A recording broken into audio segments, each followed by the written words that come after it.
Hello everyone, channel पर आप सभी का स्वागत है। उम्मीद है आप सब बहुत अच्छे से होंगे।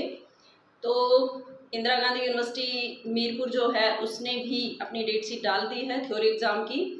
और जैसा कि आप लोगों को कुछ लोगों को कन्फ्यूज़न था, स्टूडेंट्स पूछ रहे थे बार बार कि अब हमारे प्रैक्टिकल पहले होंगे या थ्योरी एग्ज़ाम पहले होंगे।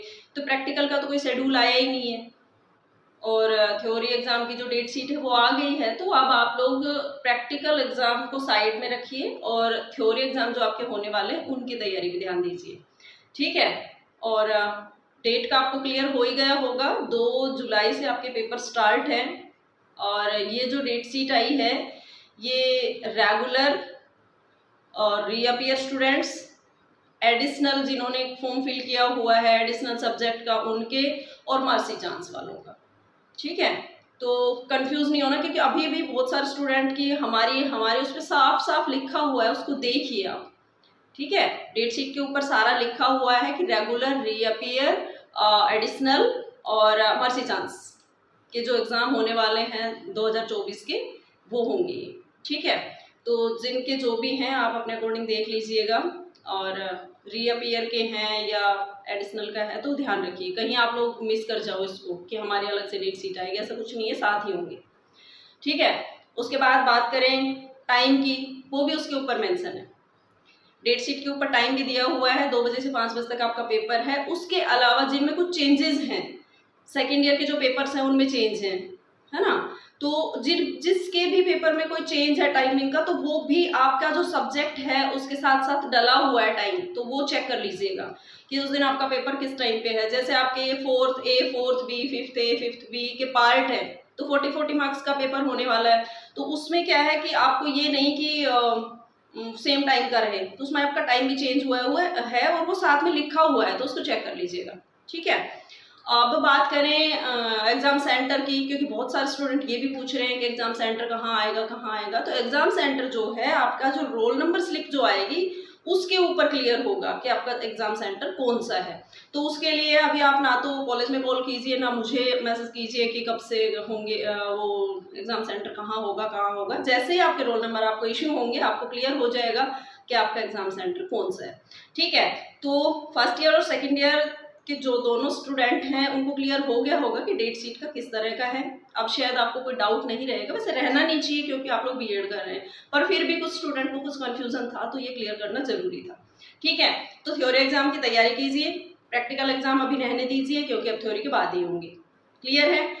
तो अब बात करते हैं आज की इस वीडियो की। आगे जो मैं इसमें बताने वाली हूँ, तो आगे की जो वीडियो रहेगी वो फर्स्ट ईयर जो स्टूडेंट हैं उनके लिए रहेगी।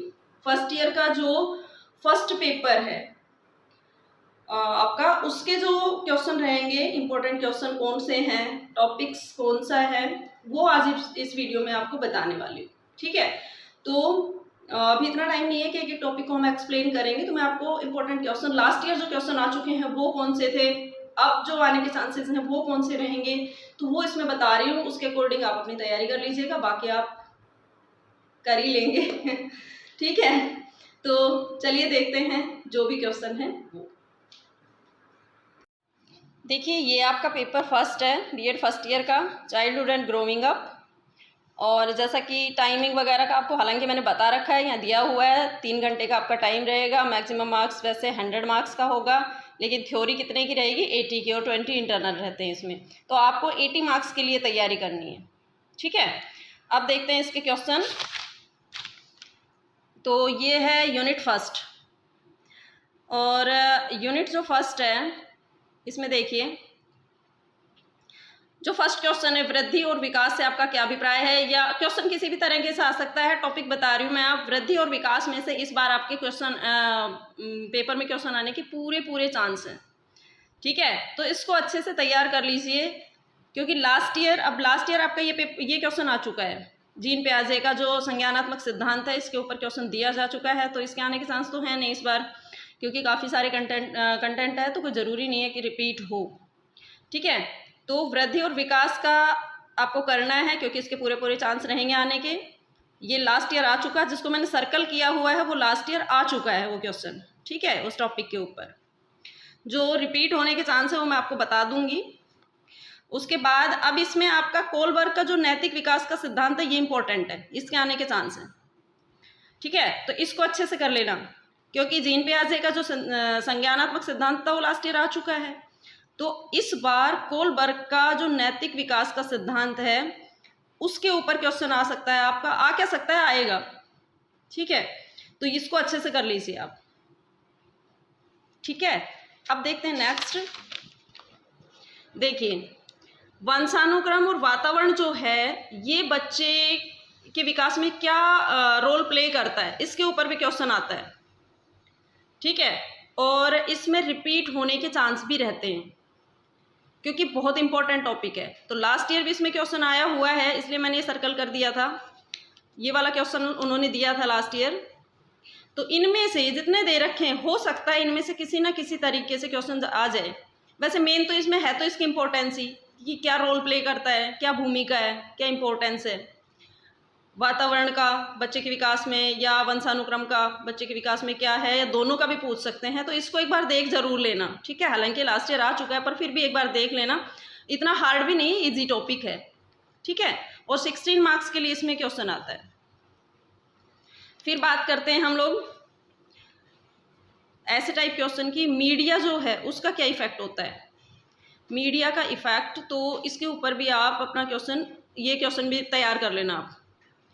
मीडिया का बालकों और किशोरों पर क्या प्रभाव पड़ता है, ये क्वेश्चन इंपॉर्टेंट है 16 मार्क्स में। तो इस क्वेश्चन को भी आप अच्छे से तैयार कर लेना। अब बात करते हैं शॉर्ट क्वेश्चन की 4 मार्क्स के लिए। तो उसके लिए आपका लास्ट ईयर आ गया है पालन पोषण की जो शैलियाँ हैं उसके ऊपर क्वेश्चन आ चुका है 4 मार्क्स में। इस बार परवरिश के चांसेस हैं कि परवरिश पे आ जाए, परिपक्वता पे आ जाए। तो इनको शॉर्ट नोट्स के लिए जो आप 16 मार्क्स का होता है 4 मार्क्स का फर्स्ट क्वेश्चन, उसके लिए तैयार कर लेना। ठीक है, तो परवरिश का और परिपक्वता का इस बार आने के चांस रहेंगे आपके, क्योंकि पालन पोषण का लास्ट ईयर आ चुका है। तो ये हैं आपके यूनिट फर्स्ट के क्वेश्चन।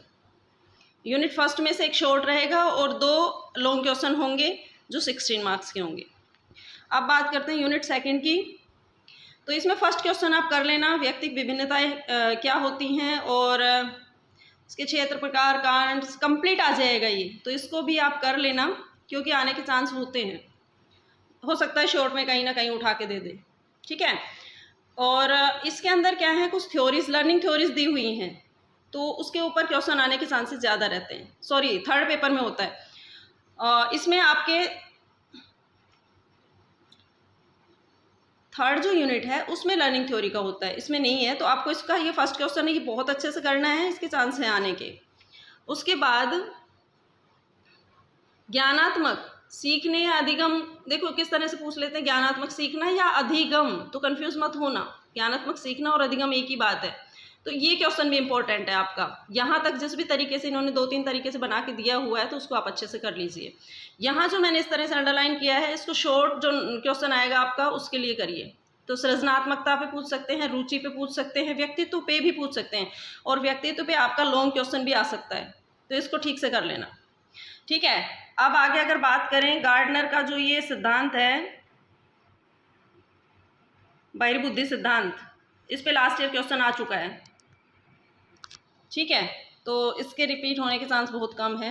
कोई और ही क्वेश्चन आएगा, तो बाकी जो क्वेश्चन जितने भी मैं बता रही हूँ उन क्वेश्चन को आप अच्छे से कर लीजिए, ताकि आप अपना पेपर कंप्लीट कर पाओ। नेक्स्ट, अधिगम असमर्थता, ये भी इम्पोर्टेंट है। ठीक है, कि सीखने में असमर्थ बच्चे किस तरह के होते हैं, और उन को सिखाने के लिए क्या किया जा सकता है, किस तरह से उन्हें सिखाया जा सकता है, इसके ऊपर भी क्वेश्चन आपसे पूछा जा सकता है, लॉन्ग क्वेश्चन। ठीक है, और अब जैसे इसमें दे रखा है साक्षात्कार के प्रकार, ये लास्ट ईयर आ चुका है शॉर्ट में। ठीक है, तो साक्षात्कार शॉर्ट में आ चुका है लास्ट ईयर, इस बार इसके चांस नहीं रहेंगे। तो इस बार आप खेल का जो है वो शॉर्ट नोट कर लीजिए, खेल में से दे सकते हैं आपको। दूसरा, इसमें से भी क्वेश्चन तो आपका आ चुका है कि खेलों से बच्चों के शारीरिक, मानसिक और सामाजिक विकास में खेल क्या भूमिका निभाते हैं, उस तरह से कुछ करके लास्ट ईयर क्वेश्चन आ गया है। लेकिन फिर भी हो सकता है समूह गति की या गत्यात्मकता पे क्वेश्चन आपको दे दे, तो इसको भी आप कीजिएगा, इसको मत छोड़िए। ठीक है, तो इस तरह से आपको ये कंप्लीट कर लेने हैं सेकेंड यूनिट। अब बात करते हैं थर्ड यूनिट की, और इसमें है कुछ लर्निंग थ्योरीज। तो इसमें ये फर्स्ट क्वेश्चन भी आपको देखना पड़ेगा, करना तो होगा इसको भी, कि सीखना अधिगम होता क्या है और इसकी विशेषताएं क्या क्या हैं, तो वो देंगे। उसके बाद ये देखिए, इसमें लर्निंग थ्योरीज हैं और ये आएंगी। तो लास्ट ईयर जो है आपका पावलोव का जो शास्त्रीय अनुबंधन सिद्धांत है वो आ चुका है। प्राचीन अनुबंधन सिद्धांत भी कह सकते हैं इसको, शास्त्रीय अनुबंधन सिद्धांत भी कहते हैं, ठीक है। तो कंफ्यूज होने की जरूरत नहीं है, प्राचीन अनुबंधन या शास्त्रीय अनुबंधन सिद्धांत लास्ट ईयर आ चुका है, पावलोव का है, जो कि कुत्ते के ऊपर इन्होंने एक्सपेरिमेंट किया था उसका, तो ये आ चुका है, ये इस बार नहीं आएगा। अब आपका इंपॉर्टेंट क्या रहेगा, फिर इसमें क्या बचता है, थॉर्नडाइक का प्रयास और भूल का सिद्धांत, ठीक है। उसके अलावा स्किनर का भी दे देंगे, स्किनर का दे सकते हैं आपको, तो स्किनर का क्रिया प्रसूत अनुबंधन सिद्धांत जो है वो करना है आपको। उसके बाद कोहलर का जो अंतर्दृष्टि सिद्धांत है, अंतर्दृष्टि शिक्षण सिद्धांत जो दिया है, या सूझ का सिद्धांत भी कह देते हैं, सूझबूझ का सिद्धांत या अंतर्दृष्टि सिद्धांत कोहलर का है ये, तो उसको भी आपको अच्छे से करना है। तो आपके पास 3 थ्योरीज रहेंगी इस बार, थॉर्नडाइक की, स्किनर की और कोहलर की, ठीक है। थॉर्नडाइक ने जो एक्सपेरिमेंट चूहे पे किया है वो बताना है और उसकी शिक्षा में क्या उपयोग था। अच्छा, एक चीज़ बताना चाहूँगी कि इसमें जो भी ये सिद्धांत हैं, इन्होंने जो भी थ्योरीज दी हैं, उनकी इंपॉर्टेंस पूछते हैं एजुकेशन में, कि एजुकेशन में ये क्या रोल प्ले करता है, शैक्षिक महत्व क्या है, शैक्षिक उपयोगिता क्या है इसकी। तो अगर क्वेश्चन आए तो पहले तो आपके इसके बारे में, जैसे ये थॉर्नडाइक है, इनके बारे में थोड़ा बताना है, कहाँ से हैं, और थोड़ा बहुत उनके बारे में बता के फिर आप इनका जो एक्सपेरिमेंट इन्होंने किया था, जैसे चूहे पे किया था तो कैसे किया था वो बताएंगे, और उसके बाद जो इसकी उपयोगिता है वो बता देंगे, ठीक है। ऐसे स्किनर का है, स्किनर का सिद्धांत बता देंगे। उसके बाद कोलबर्ग का है जो चिंपैंजी पे इन्होंने किया था, कोहलर का, वो आप बताएंगे। तो ये 3 इंपॉर्टेंट हैं, इसमें अच्छे से कर लेना, जरूर आएगा। उसके बाद हाँ, ये हो गया है। नेक्स्ट देखिए, ब्रूनर का ये लास्ट ईयर आ चुका है, ठीक है, तो इसको करने की जरूरत नहीं है। शिक्षण अधिगम में अध्यापक की क्या भूमिका है, ये भी लास्ट ईयर आपका आ चुका है शॉर्ट में, ठीक है। पर अध्यापक की भूमिका जो है या अध्यापक के गुण, जो गुण दोष हैं, इस पे हो सकता है इस बार आपका शॉर्ट में दे दें, ठीक है, तो इसको भी आप कर लीजिएगा। तो ये आपके थर्ड यूनिट के कंप्लीट हो गए हैं। अब आती है फोर्थ यूनिट। फोर्थ यूनिट में किशोर अवस्था पे क्वेश्चन लास्ट ईयर पूछा जा चुका है, ठीक है। तो किशोर अवस्था को तनाव की अवस्था क्यों कहा जाता है, संघर्ष की अवस्था क्यों कहा जाता है, इस तरह से भी हो चुका है ये क्वेश्चन लास्ट ईयर। तो इस बार आपके बाल्यावस्था के चांस ज़्यादा हैं। जैसे ये रहा ये क्वेश्चन कि बाल्यावस्था जीवन का अनोखा काल है, स्पष्ट करो इसकी मुख्य विशेषताएं बताओ, या निर्धनता और वैश्वीकरण जो है इसमें के संदर्भ में बाल्यावस्था का वर्णन कीजिए। तो बाल्यावस्था का ज़्यादा रहेगा इस बार, क्योंकि किशोरावस्था पे क्वेश्चन लास्ट ईयर आ चुका है।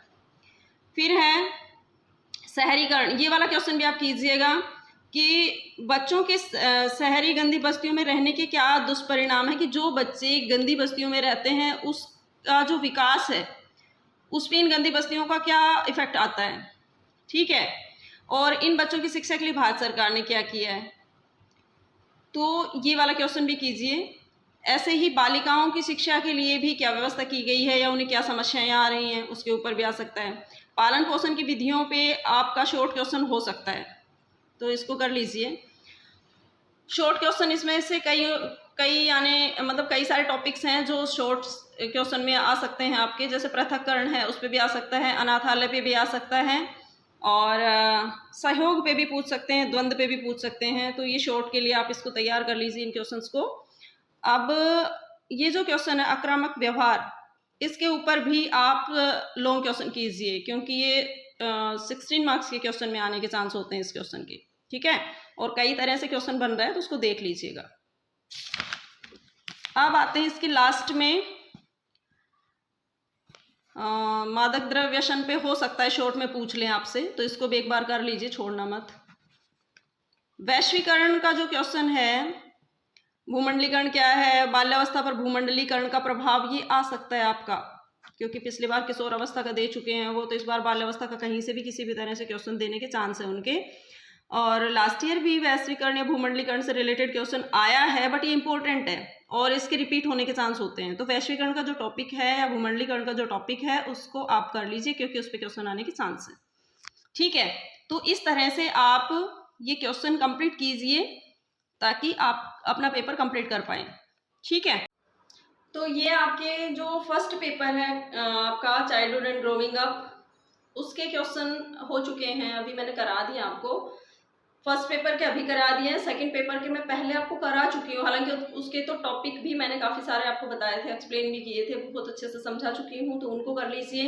अच्छा, अब एक आपका फिर थर्ड पेपर है लर्निंग एंड टीचिंग, तो नेक्स्ट वीडियो में मैं उसका क्लियर कर दूंगी। और मेन बात ये थी कि बहुत से स्टूडेंट्स को ये प्रॉब्लम है कि सब्जेक्ट जो है हमारे वो कैसे रिकवर हो पाएंगे। तो जो सब्जेक्ट हैं आपके, उसमें आपका जो सब्जेक्ट का है मटेरियल जो भी है, जैसे मैथ है तो उसमें मैथ का ऐसा कुछ नहीं है, साइंस है तो साइंस का उसमें कुछ नहीं है। उसमें अब आपके टीचिंग मेथड वगैरह है कि आप साइंस को पढ़ाएंगे कैसे, पढ़ तो चुके हैं आप। ठीक है, तो उसमें फर्स्ट जो यूनिट है उसमें थोड़ा सा कंटेंट आपका वो दिया हुआ है जो आपका मैथ या साइंस से रिलेटेड है, बाकी जितना भी है वो आपके इसके जो पढ़ाने के तरीके हैं, टीचर्स के क्या क्वालिटी होनी चाहिए, बुक्स कैसी होनी चाहिए, सिलेबस कैसा होनी चाहिए, उससे रिलेटेड है। तो उसमें सभी सब्जेक्ट में लगभग सेम है, कोई ऐसा अलग अलग नहीं दिया हुआ है कि बिल्कुल अलग अलग हटके हैं तो बहुत सारी वीडियोस देनी पड़ेंगी। तो एक या दो वीडियोस में आपको वो क्लियर कर दूंगी, तो इसलिए ज़्यादा परेशान होने की ज़रूरत नहीं है कि उसके लिए तो बहुत सारा टाइम चाहिए और वीडियोस नहीं हो पाएंगी।